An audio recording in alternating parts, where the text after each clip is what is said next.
General दया की जो जुल्म और जबर था, जो जिसकी बड़ी दास्तानें हैं, वो बिल्कुल सही हैं। 1 मिनट का है उसका 9 मई का जो नतीजा है। अगर आप उसकी फुटेज ला के आप चला दें और आप मुंह तोड़ दें पाकिस्तान तहरीक इंसाफ का कि ये क्या है, तो जो फुटेज है ना, फुटेज किधर, फुटेज क्यों नहीं लाते? कल लड़ाई हो आज नहीं कर सकते, इस पर गलत किया। नहीं, इतना नहीं होता। वो तो उन्होंने खुद जरदारी साहब ने कहा कि कोई हदीस में तो नहीं है। इस वक्त तो जो सबसे बड़ी जो बात नजर आती है वो ये आती है कि हर शख्स जो है वो किसी का टाउट बनने के लिए तैयार बैठा। तो वो पॉलिटिकल पार्टी उसके टाउट है, आर्मी एस्टेब्लिशमेंट के टाउट्स हैं, तो वो सारे जो हैं वो जिस तरह का बयानियां बनाने की कोशिश करते हैं, साफत नहीं है। फैसल वार्डर सब है वहाँ से, आपकी है मुलाकात उनसे? फैसल वार्डर तो जो गुलाम होते हैं तो उनका क्या है, उनको तो जो आप बयानियां बनाकर दे दें कि भाई जाकर ये बता दो, ये पढ़ लो, वो है, उनकी क्या हैसियत है? What do you feel and what do you think about the state of Palestinians right now? क्या है? इससे बड़ा क्या अलमिया होगा जो गजा में और फलस्तीन में हुआ है, मगर इससे बड़ा भी क्या अलमिया होगा कि 56 इस्लामी ममालिक जो है वो खामोश बने रहे, डिस्पाइट ऑफ द फैक्ट के जी कुरान मजीद में ये हुक्म है कि आप यहूदियों के साथ जो है आपकी दोस्ती नहीं हो सकती। अस्सलाम वालेकुम नाज़रीन, मैं हूं तज़मीन जावेद। तो बहुत ही एक्सप्लोसिव पॉडकास्ट के साथ आपके सामने हाजिर हूं। Explosive in sense in terms के we have been very moderate enough to present certain topics जिसमें हम बहुत बैलेंस होके चलते हैं। आज भी कोशिश होगी बैलेंस होके चले, लेकिन कभी कभार रिस्क लेना पड़ता है और रिस्क लेने की कुछ वजूहात भी होती हैं। कब तक जो है हम शराफत की बातें करते थे, और शराफत की बातें बातें पे हमेशा करनी भी चाहिए। ऐसा नहीं है कि आप कहें कि नहीं शराफत नहीं होनी चाहिए, करनी चाहिए, लेकिन मसला ये है इस वक्त वसतुल्लाह खान साहब जो कि सीनियर सहाफ़ी हैं, उन्होंने एक बात कही बहुत मुझे अच्छी लगी। अभी जो ट्रेजेडी हुई कराची के अंदर, उसमें उन्होंने ये बात कही कि इस वक्त सिक्का राइजुल वक्त जो है वो लाक़ानूनियत बन चुकी है, और जब लाक़ानूनियत बन चुकी है सिक्का राइजुल वक्त, तो मतलब जिसकी लाठी उसकी भैंस। तो उस हवाले से जो मुल्क के मजमूई सियासी मामलात हैं, चाहे वो अपोजिशन हो और चाहे वो हुकूमत हो, और जो आपके ज़हन में जिसकी भी तस्वीर आती है, मामला ये है कि हर शख्स अपनी जगह पे खड़ा हुआ है, पीछे हटने की कोशिश नहीं कर रहा। क्यों नहीं हटना चाहता? उसकी पीछे वजूहात क्या हैं? क्या ज़ातियात, शख्सियत परस्ती, शख्सियत हावी आ रही है मुल्क पर, कानून पर, आइन पर?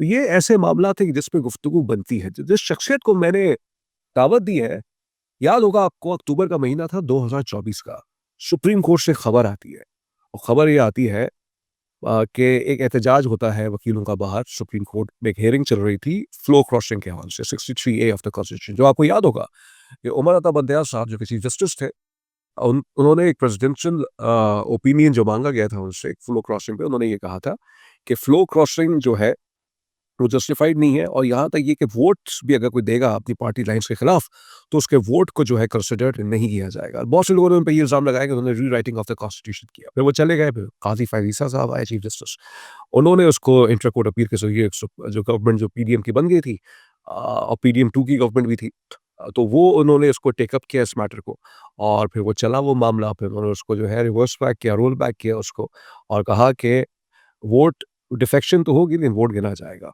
तो उस केस के अंदर एक खबर ये आई कि एक शख्सियत वहाँ पे गए, वहाँ पे उन्होंने आर्ग्यूमेंट की, दलील दी, ये गलत है और सही है। मुझे नहीं मालूम उसकी डिटेल्स क्या थी। तो कुछ उनके दरमियान मामला जो था वो मज़ीद टेंस हो गया, और जो अल्टरकेशन थी वो एक हीटेड लेवल पे पहुँच गई, जिस पे उस शख्सियत ने उनसे थोड़ी-सी बरहमी का भी इज़हार किया चीफ जस्टिस के सामने। कॉन्टेम्प्ट ऑफ कोर्ट तो उन पर नहीं लगा, लेकिन उनको कहा गया आप कोर्ट से बाहर चले जाएँ। पाकिस्तान तहरीक-ए-इंसाफ के बहुत से लोगों ने उनसे डिस्टेंस भी शुमार करने की कोशिश की कि हमारा कोई ताल्लुक नहीं है, लेकिन उन्हें लगा, ये तासुर ये आया कि वो पीटीआई के हक में दलाइल दे रहे थे वहाँ पे। उनको जब बाहर किया गया वहाँ से, तो फिर हमें उनका नाम पता चला, और वो शख्सियत आज हमारे साथ मौजूद है हमारे स्टूडियो में। हम उनके बहुत शुक्रगुज़ार हैं, उन्होंने वक़्त दिया। वो बहुत मसरूफ़ थे, लेकिन उन्होंने वक़्त दिया। इस वक़्त कराची में हैं मुस्तफ़ा काज़मी साहब, जो कि वकील भी हैं और सीडीए के अंदर भी उन्होंने बहुत काम किया है। अस्सलाम वालेकुम सर, कैसे हैं? जी, वालेकुम अस्सलाम। कैसे आप खैरियत से हैं? शुक्र है मालिक। ये बताइए, ये तो इससे तो मुत्तफ़िक़ है ना कि इस वक़्त लाक़ानूनियत कहीं न कहीं है मुल्क में? सिर्फ लाकानूनियत हुँ। और कुछ भी नहीं है, क्योंकि आइन और कानून जो है वो आपको पता है कि कैसे बेड़ा गर्क हुआ है अभी 26वीं और 27वीं तरमीम में। उसको तो बिल्कुल ही आपने कोने में ले जाकर रख दिया है। तो लाकानूनियत है। और लाकानूनियत कब से है? अप्रैल 2022 से, जब अदम एतमाद आई और उसके बाद जो है परसिक्यूशन शुरू हुई इस मुल्क में, जो कभी ना देखी गई। मतलब मैंने तो फेस किया है जनरल ज़िया का जो मार्शल था 1978 में। मैं कराची यूनिवर्सिटी का स्टूडेंट्स यूनियन का प्रेसिडेंट था। और मैं उस वो लंबी बात हो जाएगी उसी ड्यूरेशन में नेचुरली, क्योंकि हम मार्शल लॉ के ख़िलाफ़ थे। तो मार्शल लॉ के ख़िलाफ़ जो जो तहरीक चलती थी, जो मुज़ाहमत होती थी, उसमें मुझे गिरफ़्तार किया MLO 12 के तहत 78 में। और फिर आगे जो है बहुत सारी बातें हुई। तो हम उस वक्त जो है तो, मगर मैं ये समझता हूँ कि जनरल ज़िया की जो जो जुल्म और जबर था, जो जिसकी बड़ी दास्तानें हैं, वो बिल्कुल सही हैं। सही। वो सही है बिल्कुल। मगर आज जो कुछ हो रहा है, जो PTI के साथ गुज़श्ता 3 सालों में, मेरा PTI से ताल्लुक़ है, और 3 सालों में आपको पता है 25-30 हज़ार लोग जो हैं पाबंद सलासल हुए हैं। तो ये तो हद हो गई। 25-30 हज़ार कह रहे हो? 25-30 हज़ार। हम तो वकील हैं, हम तो केसेस देख लो।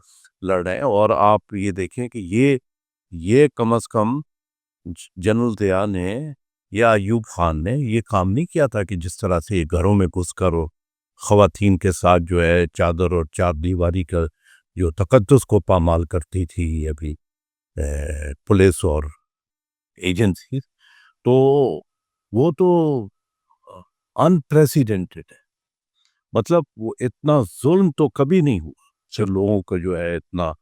और फिर आप नहीं, उसमें लेकिन रियासत का बयानी भी तो है ना। वो ये कहते हैं कि 9 मई का वाक़या जो था वो काबिल कबूल नहीं था। उसका इल्ज़ाम पाकिस्तान तरीके से साफ पे लगता है। तो 9 मई का देखें, 1 मिनट का है उसका 9 मई का जो नतीजा है। अगर आप उसकी फुटेज ला के आप चला दें और आप मुंह तोड़ दें पाकिस्तान तहरीक इंसाफ का कि ये क्या है, वो जो फुटेज है ना, फुटेज किधर है? फुटेज क्यों नहीं लाते ये?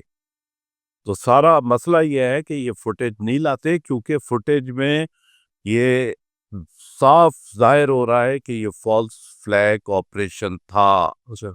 हाँ, ये बिल्कुल। नहीं, अब आप कंटिन्यू करें, मैं अब जी हाँ, यास्मीन राशिद जो हैं, उनकी ऑडियो है मौजूद। थी वो जो है वो बोले, ऐलान कर रहे verified। थे, वो आपने उनको अ, जेल में डाल दिए। एक कैंसर सर्वाइवर खातून जिसने नवाज शरीफ को 53,000 वोटों से हराया है। हराया है, ले आया। और लेकिन नवाज शरीफ पे बैठे थे असेंबली के। नहीं, असेंबली के साथ किस तरह किस शर्मिंदगी में बैठे हैं, वो आते नहीं। ये फॉर्म 45 लाइन देखें, हर चीज एविडेंस पर होती है। हम तो वकील है ना, एविडेंस पे होती है। आप फुटेज लिए आए, आप जो है फॉर्म 45 लाएं और हमारे मुंह पे मारे कि ये फॉर्म 45 है और इसमें ये हम है। तो आपने तो देखा है पूरे रात को 2:30 और 2 बजे के बाद क्या हुआ है, किस तरह जीरो चेंज हुए हैं, किस तरह जो है PMLN के अगर 210 थे वो कैसे 21,000 हुए मुख्तलिफ पोलिंग स्टेशन। और फिर मिलाकर जो है यहाँ पर ये आपका यहाँ पर जो है MQM के, मैं भी किसी एक तकरीब में था तो वहाँ पर MQM के 3 या 4 MNS। तो उधर मैंने ये बात की, मैंने कहा कि जी फॉर्म 45 में जो मेरी तहकीक है, एक सिर्फ इनका एक बंदा है जिसने 10,000 MK बक्स है। MQM पाकिस्तान में कि 10,000 उन्होंने वोट लिए थे। वो कौन साहब थे? बस अच्छा, छोड़ दीजिए। उनको छोड़िए, वो बेचारे अच्छा। तड़पेंगे फिर। अच्छा, तो 10,000 उन्होंने 10,000 के मतलब इस वक्त टोटल MQM की स्ट्रेंथ आपके बकौल 10,000 से ज़्यादा की नहीं है। ना 5,000, 5,500, 6,000, 7,000, 8,000। तो वो लांस नाइक ने मैक्सिमम 10,000 थे। हाँ, मैक्सिमम 10,000 उस पर आप बैठे हुए। और आप सोचे, अच्छा। आप ये अपने और आप आपके को बकौल तीसरी नंबर की जमात को पहली नंबर की जमात बना दिया गया। आप ये सोचें कि तदमीन साहब को ये लांस नाइक जो है ये आपको वो बनवा दे, ठीक है ना, 0-0 करके आगे और उसको 1,32,000 करके और आपको कह के शेरवानी आप बनाएं। और पार्लियामेंट में बैठे। आप कैसे बैठे? लेकिन इल्ज़ाम ये भी तो लगता है 2018 में तहरीक इंसाफ के लिए भी सब कुछ किया गया था। तहरीक इंसाफ की सवाल ही नहीं पैदा होता। मेरी कई जगह बहस हुई। तहरीक इंसाफ का बिल्कुल केस डिफरेंट है। जैसे 2018 में तहरीक इंसाफ जो थी सबसे पॉपुलर पार्टी थी। 18 2018 में सबसे पॉपुलर, सबसे ज्यादा वोट थे, तो आर्मी इस्टेब्लिशमेंट ने हाथ रखने की कोशिश की, ये जाहिर करने के लिए कि ये हम आरटीएस क्यों बैठ गया था आपको आरटीएस। 18 में? अच्छा, आप ये देख लें, आरटीएस की भी बहुत कहानी है, वो 25 मिनट में चले चले जी बताइए। ठीक है ना। मैं ये कह रहा हूँ हाँ। कि जो तहरीक इंसाफ की जो पॉपुलैरिटी थी इतनी थी कि जिसमें आर्मी इस्टेब्लिशमेंट मजबूर हो गई कि वो इनको सपोर्ट करे, और बाजवा साहब सब मजबूर थे इमरान खान साहब को सपोर्ट करते के लिए। हाँ। तो इमरान खान साहब को नहीं, मजबूर इस हवाले से कि ये आर्मी इस्टेब्लिशमेंट तो ये चाहती है ना अच्छा कि वो उसका क्रेडिट ले और अपने पसंद की गवर्नमेंट को वो बिठाएं। सही है। तो उन्होंने कहा कि चलो एक तहरीक इंसाफ पर जो है एहसान हो जाएगा। इमरान साहब आप फिर कहीं ना कहीं तारीख कुछ शायद आप याद नहीं कर पा रहे, ये तो इल्जाम लगता था ना कि जहांगीर तरीन लोगों को लाते थे उनकी दूसरी पार्टियों से, इस पार्टियों से हवाई जहाज आता था उनके लिए, तो ये सब चीजें भी तो हो रही थी, तो पॉपुलैरिटी तो नहीं थी फिर। ये ना फिर ऐसा कहा जा रहा था किसी न किसी जो लोटे हैं उनको पार्टी में आगे पीछे करने की कोशिश की जा रही थी। देखें, एक दो बातें हैं, उसको आप समझ लें। जो वोटिंग हुई और वोटिंग का जो रिजल्ट आया, तो वो तो वही आया ना, जीरो वीरो तो नहीं थे उसमें। उसमें जीरो तो नहीं बनाए गए थे इस तरह से। अभी तो सारे शवाहिद मौजूद हैं कि कुछ कि नवाज शरीफ के सामने कैसे जीरो डाले गए, किसको काट कर जो है, ये तो नवाज शरीफ के सामने हुआ ये सब कुछ, शरीफ साहब के सामने, नवाज शरीफ साहब के सामने रिजल्ट चेंज किए गए। नहीं, तो नवाज शरीफ साहब टीवी नहीं देखते? तो टीवी पे जो दिखा रहे हैं कि जो जीरो डाल रहे हैं, जीरो डाल रहे हैं, तो उसकी पूरी फुटेज है ना। तो वो फुटेज जो है वो जीरो जीरो जो नहीं फुटेज मेरे पास तो है, मेरे पास बड़ी आंधी पड़ती है ऐसी फुटेज है कि नवाज शरीफ साहब बैठे हुए उनके सामने बताया जा रहा है सर आपके वोट बढ़ा रहे हैं। अच्छा, आपने वो नहीं नहीं नहीं, नवाज शरीफ सामने नहीं बैठे हैं, तो नवाज शरीफ तो घर बैठे हैं। वो देख रहे हैं कि उनके लिए काम हो रहा है। नवाज शरीफ के बंदे तो नहीं कर रहे थे ना। अच्छा वो तो वही कर रहे थे कि जिस तरह चेंज करते हैं, जो वहां पर इलेक्शन का अमला बैठा हुआ है, इलेक्शन कमीशन का जो अमला बैठा हुआ है, वो कर रहा है। आप मुझसे ये वादा करें, मैं आपको वो भेजूंगा, आज ही भेजूंगा, और वो आपको इस इंटरव्यू में डालें। आप ठीक इस तरह से तो कटिंग हुई है, कटिंग के बाद जो है उसके वोट बढ़ा दिए जाए। नहीं इसमें तो ठीक है, इलेक्शंस में तो पाकिस्तान की तारीख में हमेशा सवाल उठा। नहीं, ये 18 में नहीं पाऊँ। मैं तमाम इलेक्शंस की बात कर रहा हूँ। मेरा ये मानना है कि मेरी भी अपनी एक तहकीक है, हर इलेक्शंस में सवाल दरअसल उठता तो है कि धांधली हुई है, लेकिन ये बात हकीकत है कि इस वक्त हुकूमत पे जो इल्ज़ाम कहीं न कहीं सही भी लगता है कि तासुर ये है इस इल्ज़ाम के सही होने में, वो ये कि उन्होंने अभी तक कॉमनवेल्थ की इलेक्शन की रिपोर्ट नहीं, शाये नहीं कोई कर रहे। कोई नहीं दी, फॉफन की नहीं दी, किसी की नहीं। सही है। अब हमारा जो है वो हनीफ अब्बासी है, वो बेचारा पढ़ा लिखा नहीं। पढ़ा लिखा नहीं है, नहीं वो नहीं पढ़ा लिखा तो भैया तो वज़ीर रेलवे बनते हैं वो, हैं? वज़ीर रेलवे। नहीं, वो बेशक बन गए, मगर मैं ये नहीं कह रहा कि वो बुरी बात है। ये रावलपिंडी, भाई रावलपिंडी में आप किसी से पूछ रहे ना, हाँ। आर्ट कौंसल में तबला बजाते थे। तो तबला बजाना कोई इसमें हाँ, हँसी क्या? कोई नहीं है, मैं तो उनकी इज्जत करता हूँ। मैं तो जो फनकार की इज्जत करूँ, बेशक अच्छी, वो बहुत अच्छी बात थी। मेरे ख्याल में उनको तबला ही बजाना चाहिए। ये आ गए इस तरफ। अब ये 75,000 वोटों से हारे वहाँ, शहरियार रियाज, शहरियार रियाज, ये हमारे सामने की बात है। और हमारे जो इस्लामाबाद के 3 है, हमारे इस्लामाबाद की जो 3 सीटें हैं, जी, जी। वो आपको पता है? जी। अच्छा, उसमें क्या हुआ है, जो अभी मुनाफिक तक देखिए केस इस्लामाबाद रिपोर्ट में है ना, वो शुएब शाहीन साहब तो ने किया हुआ है। उसका तो नतीजा हाँ। जस्टिस तारिक जहांगीरी भुगत रहा है ना, उसको जो केस को लगाया था।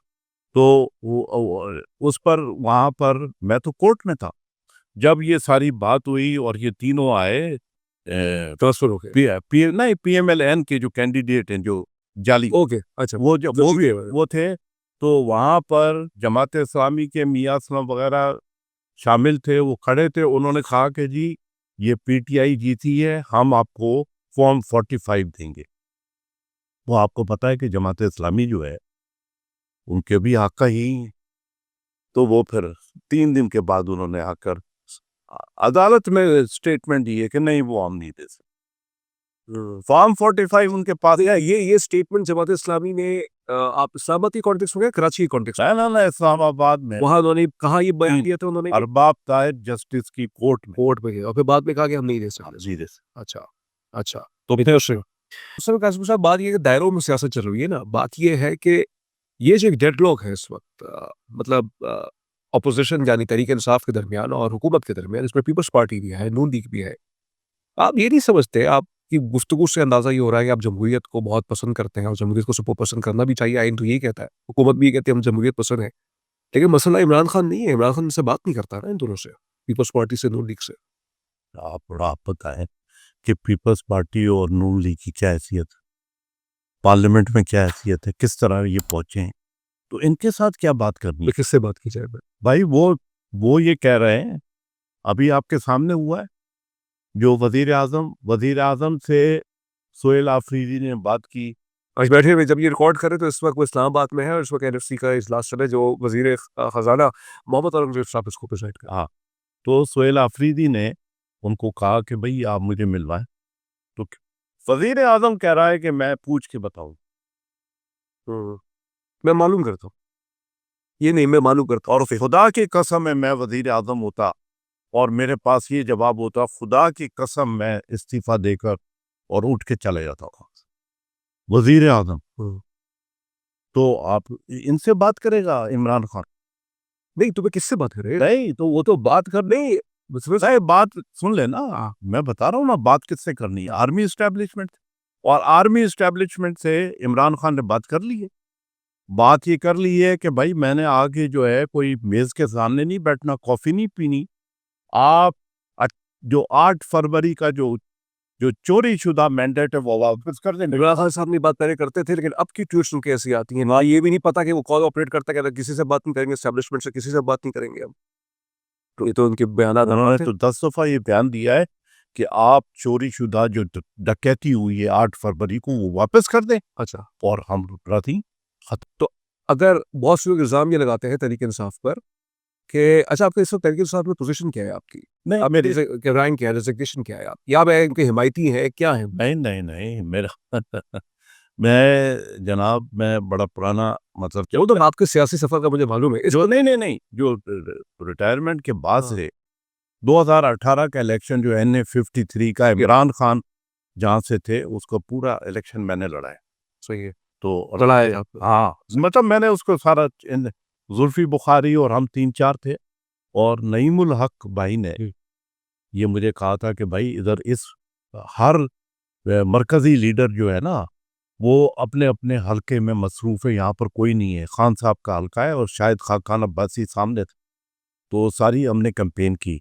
तो मैं कोई मेरे वकील मेरे समझ नहीं आपको लगता है कि पॉलिटिकल मैं पॉलिटिकल आपने उनकी इलेक्शन कैंपेन के वजह से वो गाइड किया होगा, बहुत से मुझे सवाल मेरा। मैं सुन लेना, हाँ, मैं आपको बताता हूँ ना, मुझे नईमुल हक ने कहा कि आपको ये बना रहे हैं, मैंने कहा नहीं, अच्छा, मैंने कहा वो क्या बना रहे हैं? मैंने कोई था उनका, उनके जहन में 3-4 चीजें थी, उसके बाद भी बातें होती रही, मैंने कहा कि बन जाते हैं जरदारी साहब की जो ट्रेंड याफ्ता जो है बैरिस्टर गौहर साहब, वो चेयरमैन नहीं बनते, कहते थे वो जरदारी साहब के तो एक जमाने में बहुत करीब थे वो, आप बन जाते तो शायद पीपल्स पार्टी के लोग पीटीआई के अंदर नहीं आते। नहीं वो खैर वो उस वक्त तो बैरिस्टर गौर जो है एतजाज एहसन का था जूनियर, वो पीपल्स पार्टी में तो खैर। अच्छा, मेरा सवाल वहीं पे कायम है, वो ये है कि तासुल इल्ज़ाम ये लगता है कि आपकी जो पीटीआई की स्ट्रगल है, वो जमहूरियत के लिए नहीं है। वो स्ट्रगल ये है कि हमें ले आओ, उनको हटा दो, हम आपको कबूल कर लेंगे। अच्छा, ये है तासुर है बहुत से लोगों में। नहीं, वो तो तासुर तो PMLN का है ना, और जरदारी लीग का है, मैं पीपल्स पार्टी तो मैं नहीं कहता, क्योंकि बीबी की शहादत के बाद जब जरदारी ने इसको हाईजैक किया और बगैर उसको वसीयत को, बगैर विल को दिखाए हुए, तो फिर लोगों की जो इनके साथ जो वफादारी या पीपल्स पार्टी के साथ वो लोगों की खत्म हो गई। तो अब तो ये जरदारी लीग है। नहीं, तो आपका क्या मौक़िफ़ है जो तौर पे? ये जो 80% लोग बैठे ना आज कैबिनेट में, हाँ। अगर बीबी जिंदा होती, मैं बीबी के साथ रहा हूँ बहुत वेरी क्लोजली 78 और अंटिल 83 जब वो बाहर गई, एक बंदा जो आज की कैबिनेट है ना 80% लोग नहीं होते, ये शर्जील मेमन टाइप बीबी कभी नहीं रखती। तो ये तो उसके बाद हाईजैक लेकिन जो बीवी के बहुत क्लोज सब्जेक्ट जाते थे लाइक अमीन फ़हीम साहब, अल्लाह को गनी करे, रहमत करे, उन पे भी करप्शन के एलिगेशंस लगे थे, बहुत शदीद एलिगेशन। नहीं, करप्शन का तो खैर चलो वो तो डिबेटेबल बात है, मगर बीबी के करीब और भी अच्छा, बहुत पॉलिटिकल अचीवमेंट की बात कर रहे हैं आप, सियासी बसीरत की बात कर रहे हैं। तो सर पीपल्स पार्टी में किसी ने सियासी बसीरत नहीं है आपके पास? नहीं सियासी इस वक्त हाँ, इस वक्त की बात कर रहा हूँ। कोई ऐसा नहीं है, कोई पीपल्स पार्टी में जो आप कह सकते हैं सुलझा हुआ चेहरा है, बात करता है? सारे जो पुराने लोग उन्होंने साइडलाइन कर दी सारे, और जो अब सारे यंग आ गए हैं, उनका सुबह से शाम तक जो है वो पैसे बनाने की एक वो सारी होती है। और बिलावल भुट्टो ज़रदारी में कोई चाँद नज़र नहीं आता। यार आप ये सोचें, आप सिंपल ये सोचें कि कितना बड़ा गुनाह है कि जो जुल्फ़िकार अली भुट्टो ने आइन दिया था, हुँ। वो आपने उसकी ऐसी तैसी कर दी, 26 और 27 को एंडोर्स कर वो दिया। ठीक है। हाँ, नहीं ठीक नहीं है, हुँ। ठीक नहीं है। आपने गद्दारी की है अपने नाना से और अपनी माँ से। ज़रदारी बिलावल नहीं करती है, हैं? बिलावल ने की है। या ज़रदारी ने की है। ज़रदारी बिलावल एक पेज पे है। नहीं तो बिलावल पढ़ा लिखा नहीं है, जरदारी तो इंटरमीडिएट है, वो तो ऑक्सफोर्ड का है। तो उसको तो सोचना चाहिए था ना कि मेरे नाना ने ये काम। नहीं, वो तो कहता है हमने तो मिसाक जमहूरियत के तहत अदालतों को मजबूत किया है, आईनी कोर्ट्स बना के हमने। ये जो अदम एतमाद आई है, अदम एतमाद जो आई है, उससे पहले कैसे हाँ। आप निकालें ज़रा इनकी आपस में जो टॉक्स होती थी, किधर था मीसाक जमहूरियत जब गालियां देते थे? 2021 में जब ये गालियां देते थे एक दूसरे को, 2020 में जब गालियां देते थे, तो किधर था? देखिए मुसव्विर साहब, you are very senior politician, very senior person in terms of so many intricacies of politics. Politics is the art of possibility. कल लड़ाई हो आज दोस्त बन सकते हैं, इसमें गलत क्या है? नहीं नहीं, इतना नहीं होता, इतना नहीं होता। वो तो उन्होंने खुद जरदारी साहब ने कहा कि कोई हदीस में तो नहीं आया। ठीक है, ये सारी बातें हैं। अब आईनी तरमीम के हवाले से आपका एक पॉइंट ऑफ व्यू है। ये बताइएगा कि अदालतें क्या हमेशा से आज़ाद रही हैं? नहीं रही, मगर इतनी पाबंद भी नहीं रही। अच्छा। मतलब अब जो पाबंदी है, मतलब अब आप ये सोच लें कि ये जो 27वीं और 26वीं तरमीम हुई है, 26वीं तरमीम में ये हुआ कि जुडिशल कमीशन और दूसरी जो कमिटीज है उसमें आ गए पॉलिटिशियन, एग्जीक्यूटिव का पार्लियामेंट। कंट्रोल आ गया। हाँ, एग्जीक्यूटिव आ गया ना। सही है। तो एग्जीक्यूटिव आपको क्या पता है कि क्या कैसे लोग जो है वो हुँ। रिक्रूटमेंट। लेकिन मुसव्विर साहब, इसमें एक दो राय है, क्योंकि आपका एक लॉ का भी एक हवाला है। लोग ये कहते हैं कि 18वीं तरमीम के बाद भी तो एक दूसरी एक्सट्रीम थी ना, कि पूरा जुडिशरी का कंट्रोल था। उसको बैलेंस करने की कोशिश की गई है। नहीं, बैलेंस तो क्या जो था उस। मतलब वो पार्लियामेंट्स को नाम भेजते थे तो पार्लियामेंट बाउंड था कि वही नाम को भेजे वापस। नहीं, हर दफा ये नहीं होता। मतलब ये कि जैसे बंदयाल साहब का था, या उसमें जो है कितनी मुश्किलात हुई हैं बंदयाल साहब। क्या मुश्किलात हुई? सीनियर मोस्ट जस्टिस बन गए चीफ जस्टिस वो। नहीं नहीं, वो तो बन गए, और जब उन्होंने अपने फैसले इम्प्लीमेंट कराने की जो किधर कर, तो वो ये बात नहीं है। आप जो अब जो सूरत हाल है, अब जो सूरत हाल है वो ये है कि टोटल कंट्रोल है एग्जीक्यूटिव का, टोटल कंट्रोल है। क्या मजिस्ट्रेट अदालत नहीं लगा सकती? वो भी वो लगाएंगे, जजेस वो लगाएंगे, सब कुछ वो है। आइन की तशरीह जो है वो करेगी कॉन्स्टिट्यूशनल जो कोर्ट है। नहीं, लोअर कोर्ट्स पे तो अभी जुडिशरी का तो है control. Magistrate additional district session court का वो तो वही लगाएगा, रेलेवेंट जो हाई कोर्ट का चीफ जस्टिस होगा वही लगाएगा ना, या वहाँ गवर्नमेंट का तो कोई उसमें दखल नहीं है। हाँ, सुप्रीम कोर्ट्स में है, लेकिन वहाँ तो नहीं है। एग्जीक्यूटिव नहीं, मैं ये कह रहा हूँ कि ये डिस्ट्रिक्ट कोर्ट, सेशन कोर्ट्स और जो आप कह रहे हैं ना, जो मजिस्ट्रेट है ना, मजिस्ट्रेट्स की मैं बात कर रहा हूँ, उसमें कंट्रोल जो है वो अभी भी जुडिशरी का है। मजिस्ट्रेट अब जो है ना, अब मजिस्ट्रेट वो लगाएंगे एग्जीक्यूटिव। ये तो तरमीम में है ये। हाँ, अच्छा, अगर मैंने अभी तक इसको मेरे ओवरलुक हो गया, वो मेरे ख्याल से आप एग्जीक्यूटिव मजिस्ट्रेट्स की बात कर रहे हैं ना, एग्जीक्यूटिव, लेकिन वो 28वीं तरमीम में प्रपोजल है उस पे, उसमें भी कोई अपनी बात। नहीं नहीं, वो हो गया 27, और इसमें जो है ना वो काम हो गया है, मजिस्ट्रेट भी वो करेंगे, और ये सारा कुछ जो है अब वो सब। यार आप जो फेडरल कोर्ट है, कॉन्स्टिट्यूट जो आईनी कोर्ट है, वो जो है आइन की तशरीह करेगी। सुप्रीम कोर्ट आप सारे को, वो तो उसकी तो हैसियत शायद मेरे नजदीक सुप्रीम एडिशनल सेशंस कोर्ट की हो गई है। सेशन कोर्ट हो, सही है। सुप्रीम कोर्ट ही खत्म हो गई। आप लेकिन उसमें गवर्नमेंट ये कहती है, उनका स्पेसिफिक नैरेटिव है। सॉरी मैं आपकी बात कर रहा हूँ, हम एक चूंकि लेके चल रहा है प्रोग्राम को, वो ये कहते हैं कि देखें बैकलॉग ऑफ केसेस बहुत है, हाँ। पेंडिंग केसेस बहुत है, तो हम चाहते हैं कि यार मामला क्रिमिनल केस अगर एप्लीकेशन में आता है तो फौरन उस दिन जो है वो सरफराज डोगर की कोर्ट थी, हाई कोर्ट, उस इस्लामाबाद में, उसमें वो सोहेल आफरीदी और अलीमा खानूम गई वहां पर, मिले नहीं हो। हाँ, वो नहीं मिले और उठ के चले गए 15 मिनट। तनख्वाह सरफराज डोगर की 20 लाख रुपए, और आप आए हाई कोर्ट में इस्लामाबाद में 11 बजे के बाद साए साए करता है। कौन सा दफ्तर है जो 11 बजे बंद होता है? कौन सा दफ्तर? सुबह 11 बजे बंद होगा। बस सुप्रीम कोर्ट की हालत देख ले। तो बैकलॉग तो होगा ना जी। तो ये जो सूरत है, ये नुकता बहुत गहरा है। हाँ, मतलब हाई कोर्ट्स को भी ये हाल है, हम तो वो लोअर कोर्ट्स को ये मामला आते हैं, हाई कोर्ट्स में नहीं लोअर कोर्ट में तो फिर भी कहाँ हो रहा है 1 बजे तक चले जाते हैं हाँ, बेचारे। 3 बजे तक चले हाँ, सही है। ये तो नहीं जाते 11 बजे ये लोग सब वाइंड अप कर लेते हैं काम तो, सारा वाइंड। चेम्बर्स में चले जाते उस दिन तो अलीमा खान को और सोहेल को देखकर तो वो वहीं से, वो पीछे भी एक दरवाजा है ना, वहां से निकल गए वो डोगर साहब। कॉन्टेम्प्ट ऑफ कोर्ट लग जाएगा आप पे। तो लगे लगे। हैविंग एक सिटिंग जज के लिए अभी ऐसे कले मारा कर रहे हैं। नहीं तो जो हकीकत है ना, कैसे 15 मिनट में जज कैसे उठा वहां से और किधर गए? हो सकता है क्योंकि और कोई प्रायर कमिटमेंट्स हो। रजिस्ट्रार ऑफिस में हम गए वहां से, हाँ। वहां से हमने पूछा है कि जी कहाँ गए, कहले नहीं पता नहीं, बैठे हुए थे वो तो। अच्छा। तो रजिस्ट्रार आप समझ गए ना, उसको तो एक एक मिनट का पता होता है कि कौन कहाँ मूव कर रहा है। ऐसे अच्छा इंटरेस्टिंग है। बहरहाल ये बताइएगा, एक तासुर है इमरान खान साहब को जो अच्छा सॉरी, मैं एक बात काट रहा हूँ, ये इस्तिस्ना जो है, इम्यूनिटी, आप क्या समझते हैं कि ये जो जजा और सजा का जो आते हैं इसकी तरफ, इसको इस पे गुफ्तगू ये कहते हैं, लेकिन मैं ये सवाल करना चाह रहा हूँ ना आपसे।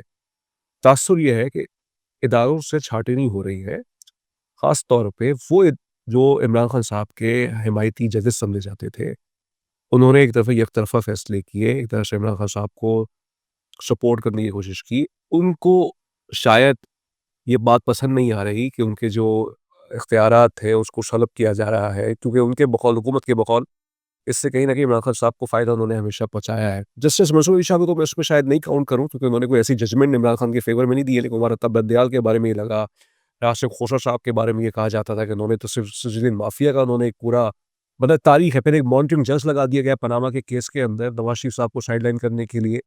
तो ये तो पिछले 10 सालों में 2014 से लेके 22 तक तो ये तो था ना कि इमरान खान साहब को रिलीफ मिलता था। यानी ये है कि जब वो लॉन्ग मार्च करते थे, तो लॉन्ग मार्च करने के लिए जब उनको इजाज़त हुकूमत ने या सुप्रीम कोर्ट ने कहा कि आप एलोकेटेड प्लेस में करेंगे, वो ब्रीच हो गई, फिर भी उनके खिलाफ कोई कार्रवाई नहीं की हुई। जब वो 9 मई के केस में इस्लामाबाद हाई कोर्ट से अरेस्ट हुए, फिर वो कोर्ट में सुप्रीम कोर्ट में अपीयर हुए, तो उमर अता बंदियाल साहब ने ये कहा नहीं, गुड टू सी यू। तो ये भी तो एक पास रहा है ना। ये जो गुड टू सी यू ना, ये इंतहाई जहालत है, बहुत टॉप क्लास की जहालत है।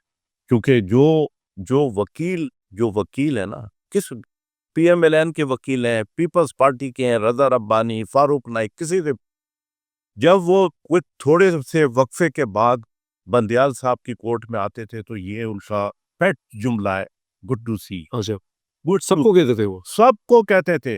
नवाज शरीफ साहब भी जाएंगे, उनको भी बोलेंगे गुड टू सी। वो बिल्कुल बोलेंगे, और वो बोले हैं, वो बोलते थे। अब वो बेचारी जो है वो मरियम, उसको तो जो परवेज रशीद जो लिख कर दे दे, नवाज। अच्छा, मैं समझा बड़े वाले की बात। नहीं मरियम सफदर, नवाज नहीं। अच्छा, हम तो शौहर के साथ नाम लेते हैं, अच्छा। मरियम सफदर। तो पर्सनल कमेंट हो गया। नहीं, मरियम सफदर है वो तो, या फिर ऐलान करें कि जी उनका नहीं है उनके साथ, या अलहदगी हो गई है, कुछ उसका भी ऐलान नहीं होता, तो हम तो शौहर का नाम लेंगे, मरियम सफदर का।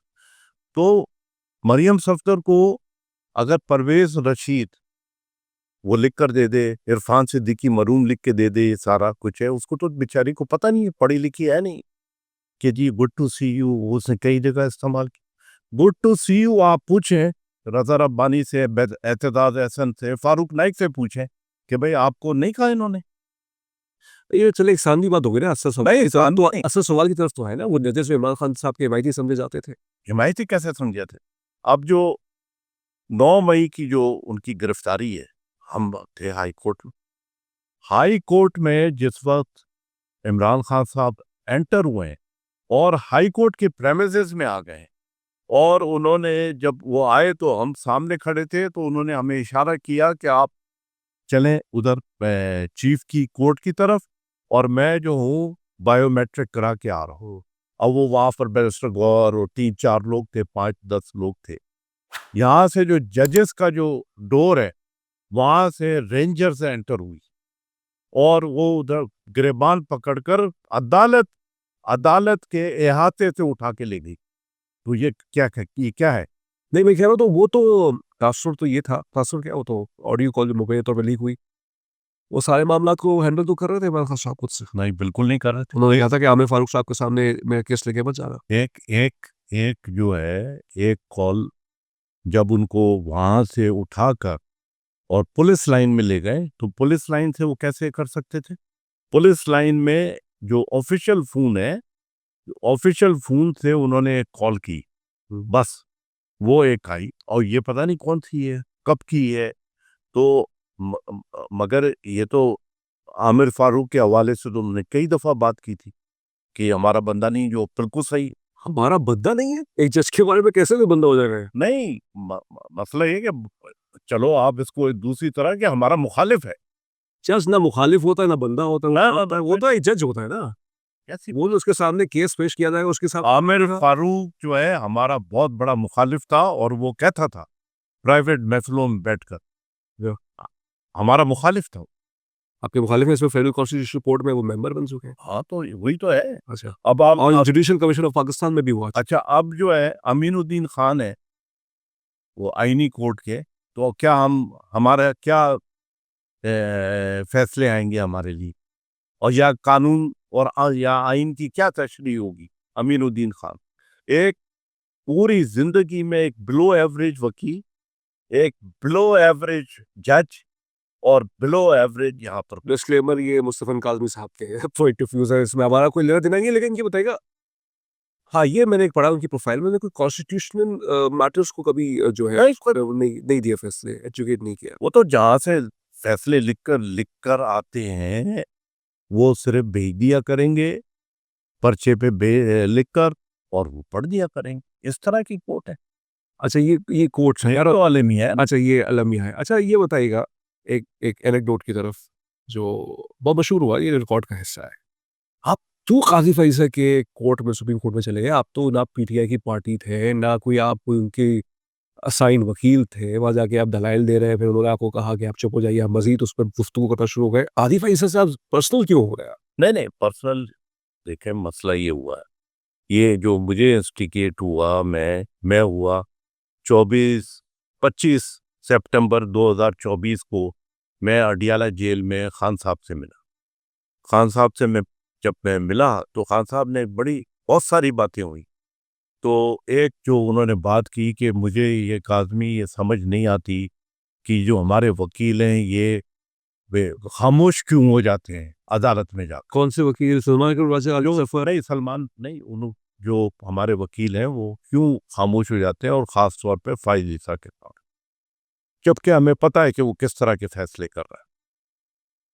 तो मैंने कहा कि जी, थोड़ा सा मसला होता है, वकला के लिए मुश्किल होती है, क्योंकि उन्होंने केसेस आइंदा करने होते हैं, तो वो एक साथ कोई उसमें नहीं आते। मैं जजेस के साथ जो है कोई मैं हॉट वर्ड्स वगैरह नहीं करते, और या उनके साथ ज़्यादा बहस नहीं करते, एक तरीक़ेकार है।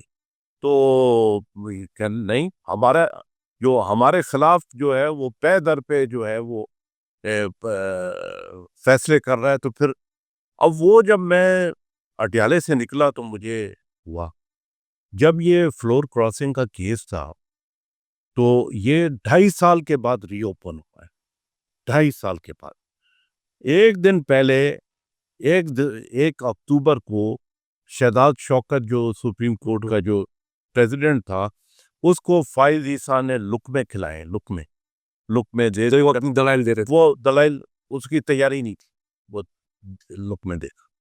अब जब ये बैरिस्टर जफर हमारे आए, तो जफर साहब जो हैं वो बोले नो नो नो लोग हैं। No no. अच्छा, अच्छा, बैरिस्टर जफर ने फिर कोई एक राह निकाली।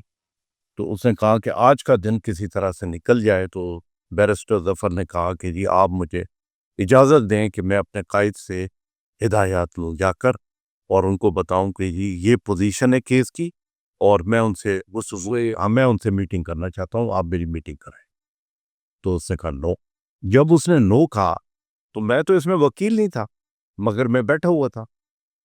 अच्छा, मैंने अपनी जो क़यादत है उसके साथ हमने 11:30 बजे बेंच बैठनी थी। 11:15 बजे मैंने बैरिस्टर को और सबको इनको जो हमारी क़यादत है, जो वकला हैं, उनको मैंने कहा कि जी आज हम सब जाकर बैरिस्टर ज़फ़र के पीछे खड़े होंगे ताकि एक शो ऑफ स्ट्रेंथ। वकीलों की शो ऑफ स्ट्रेंथ हो हाँ हाँ बिल्कुल हो, अदालत के अंदर बिल्कुल। तो तो ये मॉरली सही चीज़ है। बिल्कुल सही, बिल्कुल सही। हम ट्रीट कर रहे हैं ना केस अपना, जो पीटीआई के वकला हैं बिल्कुल हो।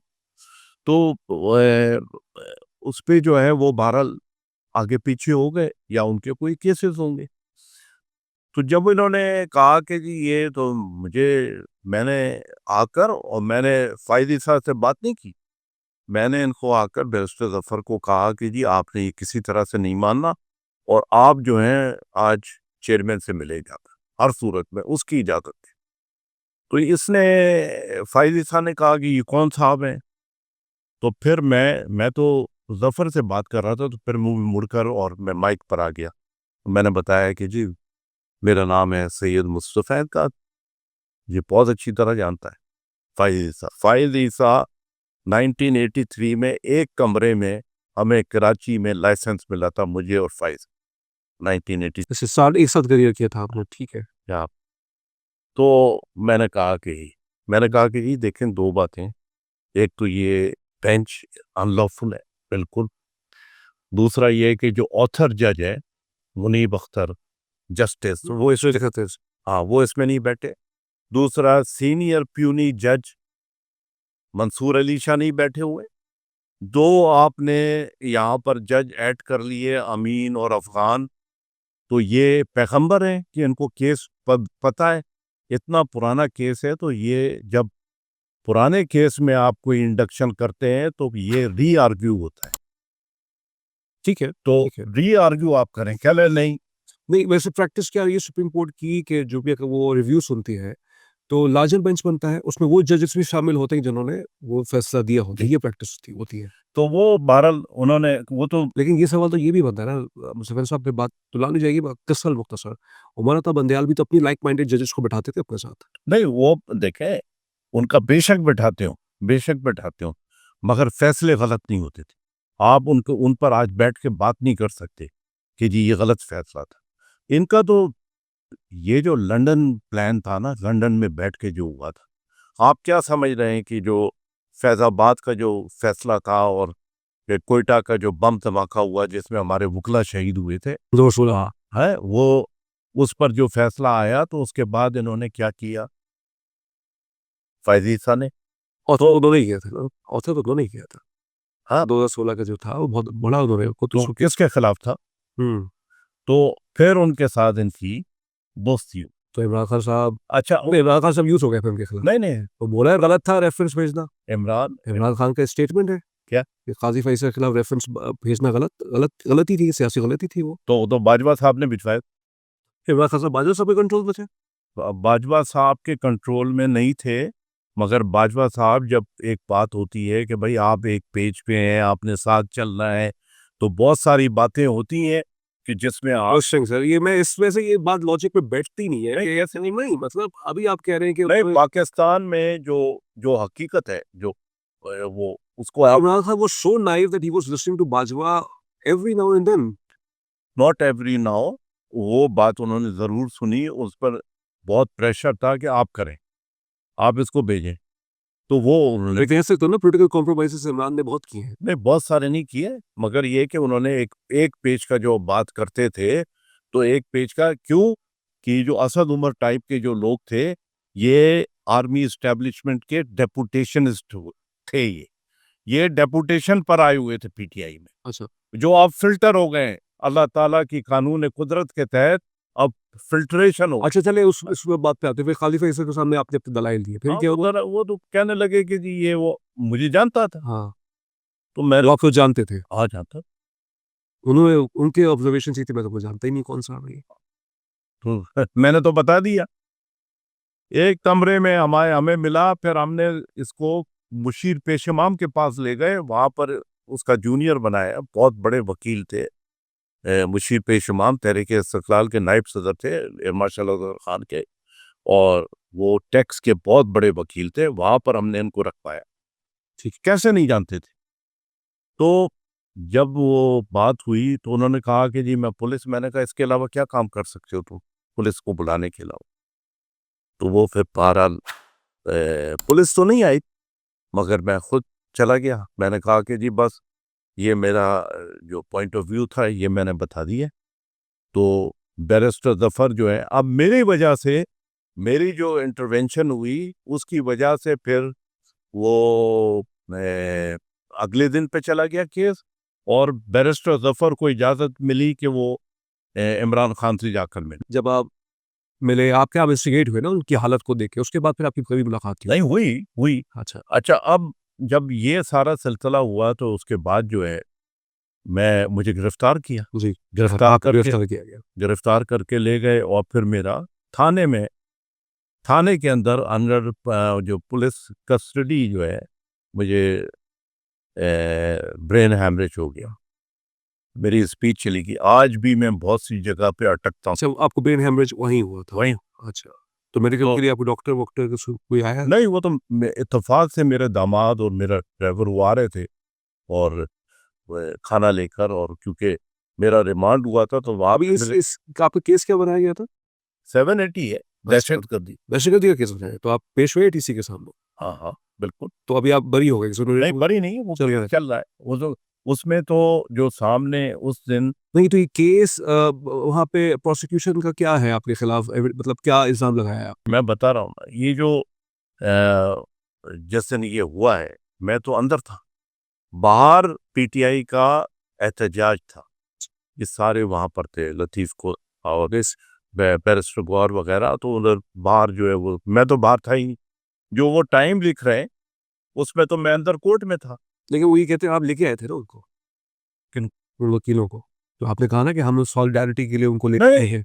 वो तो वकील तो चले गए थे ना, सॉरी। वकील तो नहीं खड़े थे अच्छा, उधर। तो वकील हमारे पास रिपोर्ट्स आई थी, शोर-शराबा वो बाहर कर रहे थे। कर रहे थे वो, तो मैं तो अंदर था। अच्छा, तो वो फिर उन्होंने ये बनाया, तो बहरहाल वो इसमें क्या स्टेटस है? अच्छा, उसमें गिरफ्तार मैं अकेला हूँ, और 20 के खिलाफ वो हुआ है एफआईआर। को अक्यूज़ उसमें 20 है। हाँ, 20 है जो मेरे साथ, हुँ। अगर कोई भी गिरफ्तार नहीं तो हुआ। आप कितने दिन रहे जेल में?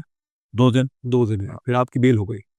हाँ, फिर तो मेरा तो ब्रेन हैमरेज हो गया ना। ओके, मेडिकल तो वो फिर जज के पास क्या था, जज तो उसको तो ऊपर। अभी इस केस का क्या स्टेटस है?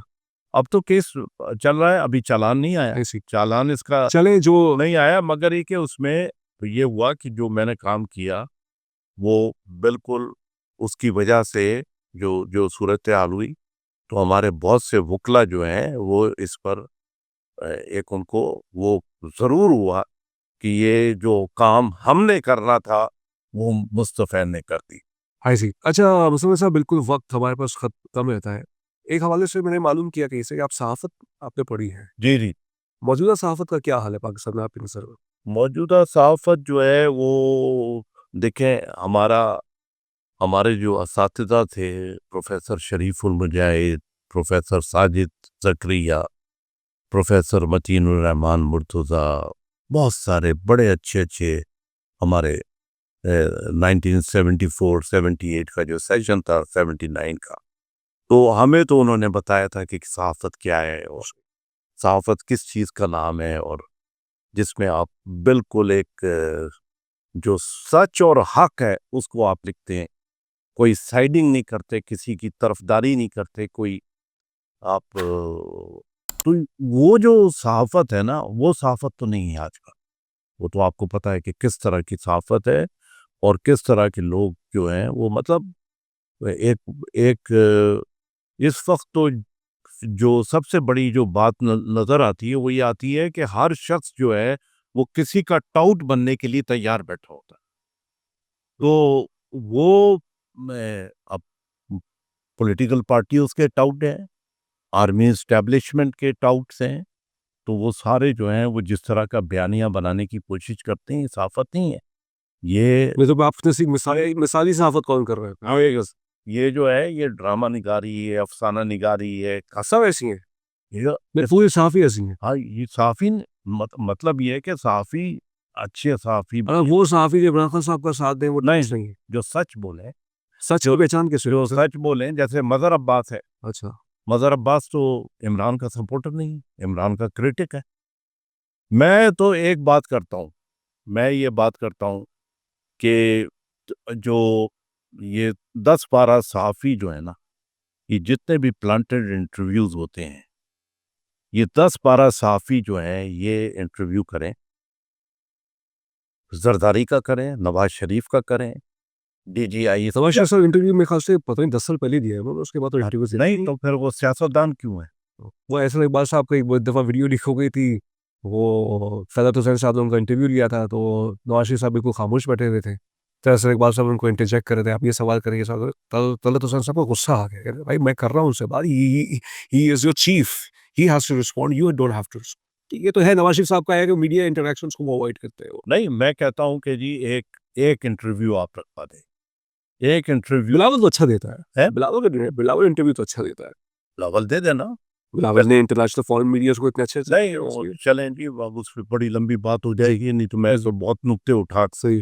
तो बिलावल ने जो 27वीं और 26वीं तरमीम कर दी ना, खत्म हो गया बिलावल। बिलावल खत्म हो गया। हाँ, खत्म। तो फ्यूचर प्राइम मिनिस्टर बनने के लिए बैठे हुए हैं। बैठ जाए तो वो तो इसी तरह बैठेगा ना। अच्छा।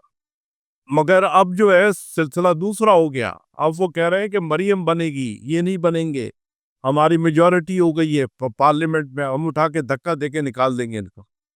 तो वो है आप, मैं ये कह रहा हूँ कि एक इंटरव्यू आप एक पैनल में बता देता हूँ, ये पैनल जो है इनका इंटरव्यू कर ले। ये जो मैंने नाम बताए हैं कि नवाज शरीफ का, शहबाज का, मोहसिन नकवी का, जरदारी का, बिलावल का, जो ये एक कर ले, उसमें आमिर मतीन है, उसमें इम्तियाज गुल है, इनको रख लेना, इरशाद भट्टी को रख लें आप। तुषार भट्टी तो सहाफ़ी नहीं, तज़कियाकार है। चले तजिया कार आप कह लें, और आप जो है अतर काज़मी को रख लें, फजर अब्बास को रख लें आप। अरे वाह! उसमें आपने कहीं न कहीं बैलेंस यार टेढ़े फिर दें आप। ठीक है, आपने कुछ ऐसे भी रखे जो बैलेंस समझे जाते हैं, लेकिन जो वसतुल्ला खान को रख लें, हाँ। पारस जाज़ेब को रख लें, सही है। समीना पाशा को रख लें, और इस तरह के कोई 10-12 का एक पैनल बना दें। और मेरी ज़िंदगी की ख्वाहिश है, यानी आपने सारे और सहाफ़ियों को डिस्क्रेडिट कर दिया अपनी ये लिस्ट में। हर ये बला इनको आपने क्रेडिट दे दिया, बाकी सबको डिस्क्रेडिट होंगे। का जो लिखा हुआ सैयद बड़ाइच साहब को ना रखें। इतना सीनियर सहाफ़ी हैं वो। उनके जो उन्होंने जो अपने कागज़ जो स्याह किए हैं ना, वो है सबसे बड़ा एविडेंस कि क्या लिखते रहे हैं और क्या करते रहे हैं। वजाहत मसूद साहब को नहीं रखें। मतलब प्रो PMLN ये आपका इल्ज़ाम है भाई, अब ये व्यू तो आपका इल्ज़ाम है, वो तज़्ज़िया कुछ भी मतलब तज़्ज़िया सहाफ़ी अपनी कंक्लूजन्स पे करता है ना, ज़रूरी थोड़ी है कि वो किसी की उस पे करे। ये जो उन्होंने जो तज्ज़िये किए हैं, जो लिखा है, उसी की बुनियाद पे कह रहा हूँ। आप कहें तो मैं आपको भेज दूँगा, आपने वो चलाना है, वजाहत मसूद ने क्या लिखा है, किसके मुताबिक। सहाफ़ी नहीं लिखता इस तरह। अच्छा, हाँ। तो आप ये पैनल एक बनवा लें, एहसान करें मुझ पर। ये पैनल जो है ना, ये इनके इंटरव्यूज़ कर ले, तो इनका जो है ना अच्छा, आसिफ अहमद साहब की दायर और बातिन सब अरे देखते हैं इस पे, मुझे बात ये बताइएगा, इमरान खान साहब कब वापस आ रहा है? कब जेल से बाहर आ रहे हैं? इंशाल्लाह ज़रूर आए। कब आएँगे? 1 नहीं साल तो बाद, 2 साल बाद, 15 साल बाद कब आएँगे? या उनकी भाई सियासत है अभी है? बस जिस पार्लिमानी सियासत की बात है। नहीं, पार्लिमानी सियासत जिसकी सुबह होते ही सारा सोशल मीडिया, सारा जो मेन हमारा जो है मीडिया है, सारा वो इमरान खान से शुरू करता है, इमरान खान के नाम पर वो बेड पर जाता है और सो जाता है। और क्या सियासत होती है? सबको एक्सपोज करके, नंगा करके बीच में अवाम के सामने छोड़ी। आप अवाम के इंटरव्यूज नहीं सुनते? लेकिन फैसल वावड़ा साहब कहते हैं कि अब उनके घर वालों को भी मुलाकात करने दी। नया दे ये फैसल वावड़ा साहब है वहाँ से, आपकी है मुलाकात उनसे? फैसल नहीं मेरे। अच्छा नहीं है। लेकिन टीवी पे बहुत आते हैं पैगाम लेके, ये समझा जाता है पैगाम उनको पैगाम रसानी करते हुकूमत की। शायद सर वाड़ा मतलब जो गुलाम होते हैं तो उनका क्या है, उनको तो जो आप बयानिया बनाकर दे दें कि भाई जाकर ये बता दो, ये पढ़ लो, वो है, उनकी क्या हैसियत है। सही। अच्छा, बहुत शुक्रिया आपका मुस्तफ़ा काज़मी साहब, बहुत अभी तशनगी है, इंशाल्लाह कभी आप कराची आएँ, फिर से आपके साथ हम ये बैठक लगाएँगे। ये जो हमारा प्लेटफ़ॉर्म है, ये फ़लस्तीन के हवाले से एक आगाही शऊर के लिए काम भी करता है, क्रिश्चियन पर्सपेक्टिव के नाम से, और फ़लस्तीन के हुकूक के लिए अभी आपने देखा जो 2 ढाई साल जो जंग चली, इसमें 70,000 फ़लस्तीनी शहीद हुए। As a Pakistani, as a human being, what do you feel and what do you think about the state of Palestinians right now? क्या है? देखें जी, वो तो इससे बड़ा क्या अलमिया होगा जो गजा में और फ़लस्तीन में हुआ है, मगर इससे बड़ा भी क्या अलमिया होगा कि 56 इस्लामी ममालिक जो हैं वो खामोश बने रहे, डिस्पाइट ऑफ द फैक्ट के जी एक कुरान मजीद में ये हुक्म है कि आप यहूदियों के साथ जो है आपकी दोस्ती नहीं हो सकती, और आप उनके साथ दोस्ती करने की कोशिश भी ना करें। तो अगर ये सारी बात है और उसके बावजूद 56, अब कौन से ममालिक हैं जो, वही सी है, नहीं 56 तो वो हो गए ना, कौन ममालिक थे, ईरान और लबनान, लबनान और यमन, यमन, तो ये थे। अब आप साउथ अफ्रीका ने भी इस पे किरदार डेमोंस्ट्रेट के खिलाफ किया है। क्या, अब आप उस हवाले से देख लें तो जो गजा है और मुसलमानों से ज़्यादा फ़ाल आवाज़ मेरे ख़्याल से नॉन मुस्लिम्स ने फ़लस्तीनियों के हक़ में उठाई है, बहुत जितने बड़ी, एहतजाज वो किए। मैं वही बात करने वाला था कि वो है, और उन्होंने नहीं सोचा कि ये मुसलमान है, नॉन मुस्लिम ने ये नहीं सोचा कि ये मुसलमान है, और जो ईरान और जो शिया कंट्रीज हैं उन्होंने ये नहीं सोचा कि ये शाफई, अहले सुन्नत। हाँ ये शाफई हैं, ये नहीं सोचा। अच्छी बात है, वो इत्तेहाद इस्लाम ने इत्तेहाद की बात। उन्होंने ये सोचा कि ये मजलूम है और इनके ऊपर जुल्म हो रहा है, जबर हो रहा है, और इनका साथ है। अच्छा, मैं आप बस चूँकि माशाल्लाह आपने ये पैगाम दिया, अच्छा है। एक तशनगी, मैं ज़ाती तौर पे सियासत में मज़हब का जो इस्तेमाल किया जाता है कि फलाना एजेंट है, कोई फलाना एजेंट है। मैं ये पूछना चाहता हूँ, इमरान खान साहब पर मैंने भी बहुत मुखालिफत पे कुछ, मतलब on the based of my research चीज़ें लिखी हैं, लेकिन कभी भी मैं किसी के खिलाफ मज़हब कार्ड नहीं खेला। इमरान खान साहब पे क्यों इल्ज़ाम लगाया गया कि वो यहूदी एजेंट है? नहीं, वो तो शादी की वजह से, और क्या है। सही। तो शादी जो हुई तो उसकी वजह थी ना। तो नहीं, मौलाना फजल रहमान साहब ने भी ये इल्ज़ाम लगाया था। नहीं तो मौलाना फजल रहमान की कितनी बातें सच हुई पूरी जिंदगी, लेकिन फजल रहमान साहब आपके इत्तेहादी कहीं न कहीं समझ नहीं नहीं जाते हैं। हमारे नहीं रहे, नहीं, मतलब बातचीत करते हैं, वैसे और उनकी है वो, सियासी गुफ्तगू उनकी है करते करते हैं। हैं कर। अच्छा, इमरान खान इस्लाम का लीडर है, मुफ्ती इमरान खान इस्लाम का लीडर है, मुफ्ती महमूद जो है, मुसलमानों का लीडर है। बिल्कुल मैं बताता हूँ, मुफ्ती महमूद साहब ने ये कहा था, ये तो रिपोर्टेड है ना, तो मुफ्ती महमूद ने कि जी ये मेरा बच्चा है फजल रहमान, ये बाहर निकल के जो है ये बातें बता देता है जो अंदर मीटिंग हो रही है, ये रिपोर्टेड है। तो अब फजल रहमान ने कितनी बातें सच की हैं अपनी जिंदगी में, कदर की।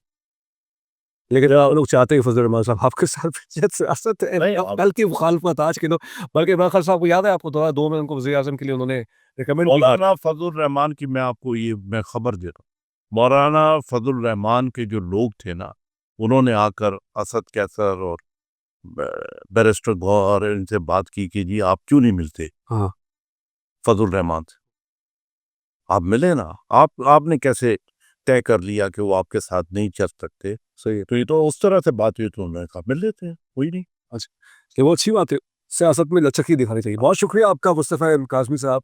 कुछ सवालात हमने आपसे किए, कहीं न कहीं आपको शायद बुरे भी लगे हों, लेकिन ना, और ये है कि कल सवालात करना शुरू। वहाँ जो है ना सिर्फ ये है कि वो एक पैनल बनवा दे। अच्छा, मैं पहले बनवा दूँ? हाँ, वैसे वैसे मेरे अभी इतना इख्तियार नहीं है बड़े साफ़ियों पे, बहरहाल आपकी सजेशन जब जाएगी तो लोग जिनको करना वो कर लेंगे। बहुत शुक्रिया आपका, बहुत शुक्रिया। नाज़रीन, आज हमने एक पॉडकास्ट किया मुस्तफ़ा काज़मी साहब के साथ, जो कि सीनियर वकील भी हैं और पाकिस्तान तहरीक इंसाफ से भी कहते हैं कि उनका ताल्लुक है, और बहुत से मौज़ूओं से हमने बहुत सारे मौज़ूआत हो सकते थे। अच्छा, डिस्कशंस ड्रैग भी हो सकती हैं, क्योंकि सवाल जवाब हर एक नुक्ता ज़ाविया, एक मुख्तलिफ ज़ाविया होते हैं हर चीज़ के, लेकिन हमने कुछ स्पेसिफिक मौज़ूआत पे गुफ्तगू की, वरना तो बहुत कुछ डिस्कस करने को है, ख़ास तौर पे अभी ये जो मामलात चल रहे हैं मुल्क के अंदर के, और नोटिफिकेशन के हवाले से भी एक कंट्रोवर्सी अभी तक है, उसमें भी गुफ्तगू करनी चाहिए थी, लेकिन बहरहाल वक्त अभी हम इसको यहाँ रोकते हैं। इंशाल्लाह मैं इनको ज़हमत फिर दूंगा, कभी कराची आए, इस्लामाबाद से कराची में है किसी काम के सिलसिले में, अभी आते हैं कराची, तो मैं इंशाल्लाह इनको अपने पॉडकास्ट में ले जाऊँ, लेकिन मैं